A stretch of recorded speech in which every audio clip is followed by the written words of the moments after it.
de 75-76 ans bientôt d'histoire pour cette entreprise.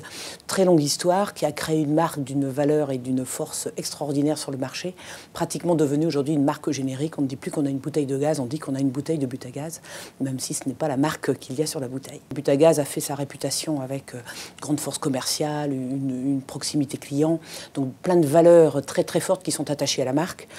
Une des valeurs plus récemment, au cours des dernières décennies développées par cette marque, c'était très clairement l'innovation au service du client. Le début des années 2000 a amené un grand tournant dans l'histoire du marché du gaz en France. Un premier, puis ensuite tous les autres grands distributeurs ont décidé de lancer leur propre marque et leurs propres produits. Donc ça a été un déclencheur aussi et une prise de conscience pour notre entreprise de dire qu'il y avait une obligation à évoluer et à se faire à évoluer en interne et aussi vers l'externe pour résister et pour se refaire une place dans le monde de demain. La révolution, elle commence comme toujours et comme souvent par l'interne. Cette prise de conscience et cette volonté de revoir sa stratégie. Depuis, je dirais à peu près 2005, l'entreprise a vécu et vit encore quasiment au quotidien de nouvelles révolutions. Bien évidemment, ça passe par l'humain, les équipes Butagaz.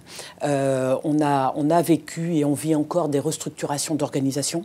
On se réorganise en permanence pour s'adapter aux nouvelles donnes de notre marché.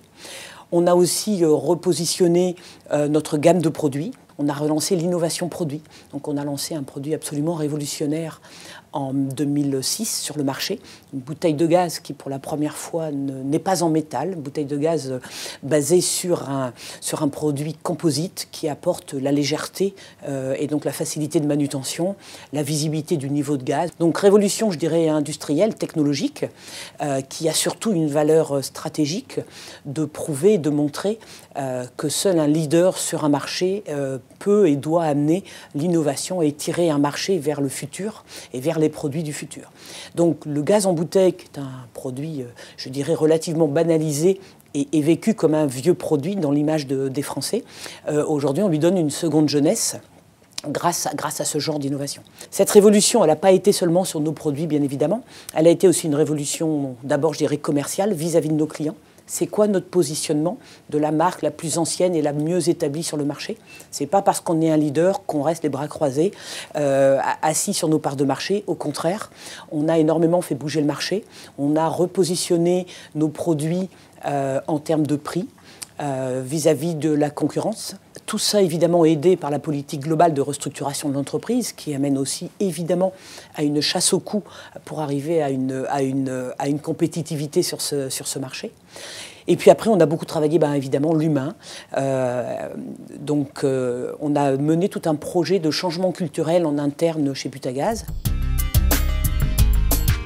Alors ce repositionnement est essentiellement de communication que l'on mesure très très régulièrement, bien évidemment, nous a clairement conforté dans l'idée que c'était l'une des solutions à résoudre nos challenges du moment.